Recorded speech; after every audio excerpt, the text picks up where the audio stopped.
Hello friends, my name is Monika. आज मैं आपके साथ डिस्कस करने वाली हूँ रूल 86B, जिस रूल के अकॉर्डिंग रजिस्टर्ड पर्सन जिसकी टैक्सेबल टर्नओवर एक महीने में 50 लाख रुपए से ज़्यादा एक्सीड करती है, वो अपनी आउटपुट टैक्स लायबिलिटी को पे करने के लिए उसे एटलीस्ट 1% कैश में पेमेंट करनी पड़ेगी। इट मीन्स वो सिर्फ 99% ही इनपुट को यूटिलाइज कर सकता है अपनी आउटपुट टैक्स लायबिलिटी को पे करने के लिए।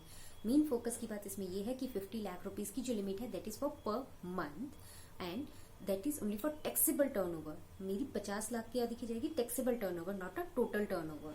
ठीक, अब 50 लाख की जो ये लिमिट है और ये जो हम टैक्सेबल टर्नओवर है, तो इसमें क्या क्या इंक्लूड नहीं होगा, हमारी एग्जाम इंक्लूड नहीं होगी, हमारी एक्सपोर्ट वाली सप्लाई जो इसमें इंक्लूड नहीं होगी, क्योंकि टैक्सेबल टर्नओवर की बात की गई है। ठीक, अदर देन दैट गवर्नमेंट ने उस केस में और भी कुछ हमें एग्जाम्पशंस दी हैं, जैसे कि रजिस्टर्ड पर्सन जो मतलब अगर हमारा रजिस्टर्ड पर्सन प्रोप्राइटरशिप फर्म है तो सोल प्रोप्राइटर, या फिर पार्टनरशिप फर्म है तो पार्टनर, उसका कोई भी एक पार्टनर, या फिर कंपनी है तो उसका मैनेजिंग डायरेक्टर, या एसोसिएशन ऑफ पर्सन है तो उसका कोई भी मेंबर, उन्होंने पिछले 2 सालों में 1 लाख रुपए से ज्यादा इनकम टैक्स पे किया है, तब भी ये जो रूल है ये उस ऑर्गेनाइजेशन के ऊपर एप्लीकेबल नहीं होगा। अब 1 लाख रुपए इनकम टैक्स में हमारा क्या आएगा?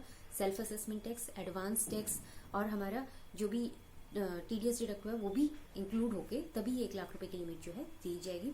पर पिछले दोनों सालों में 1 लाख रुपए से ज्यादा इनकम टैक्स पे किया है, वो वाले 2 साल जिनकी जो रिटर्न फाइलिंग की टाइम लिमिट है वो 139(1) जो इनकम टैक्स एक्ट का है सेक्शन, उसके अकॉर्डिंग एक्सपायर हो चुकी है, वो वाले 2 साल इसमें कंसिडर किए जाएंगे। या फिर अगर रजिस्टर्ड पर्सन ने पिछले साल रिफंड क्लेम किया है जीएसटी का 1 लाख रुपए से ज्यादा, क्यों? Because he used to dealing export करता है और अंडर एलयूटी बॉन्ड, इसलिए उसने रिफंड क्लेम किया है अपने इनपुट का। या फिर जो रजिस्टर्ड पर्सन है वो इन्वर्टेड ड्यूटी स्ट्रक्चर में है, इस वजह से उसने पिछले साल रिफंड क्लेम किया था और वो रिफंड अमाउंट जो है 1 लाख या उससे ज्यादा का है, तो ये रूल जो है उस रजिस्टर्ड पर्सन पे एप्लीकेबल नहीं होगा।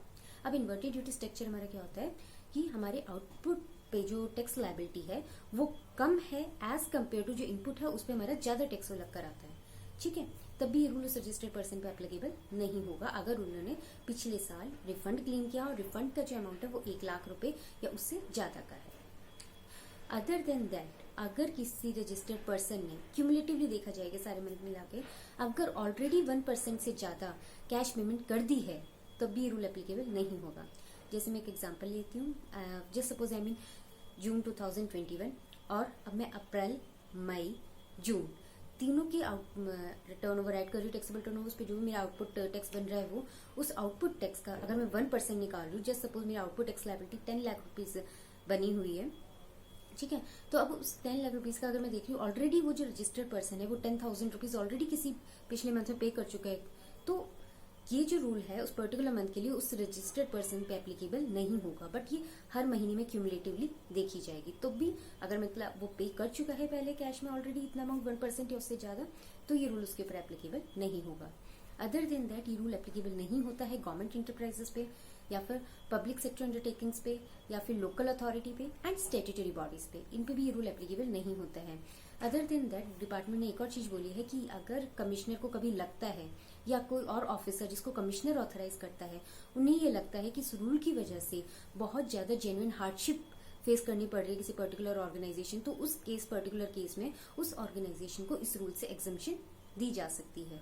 बट ठीक है, वो हमें पूरा उसका प्रोसीजर होगा कि हमें कमिश्नर को एप्लीकेशन देनी पड़ेगी या उस ऑफिसर को, देन अकॉर्डिंगली वो उस चीज से हमें एग्जम्पशन दे सकते हैं।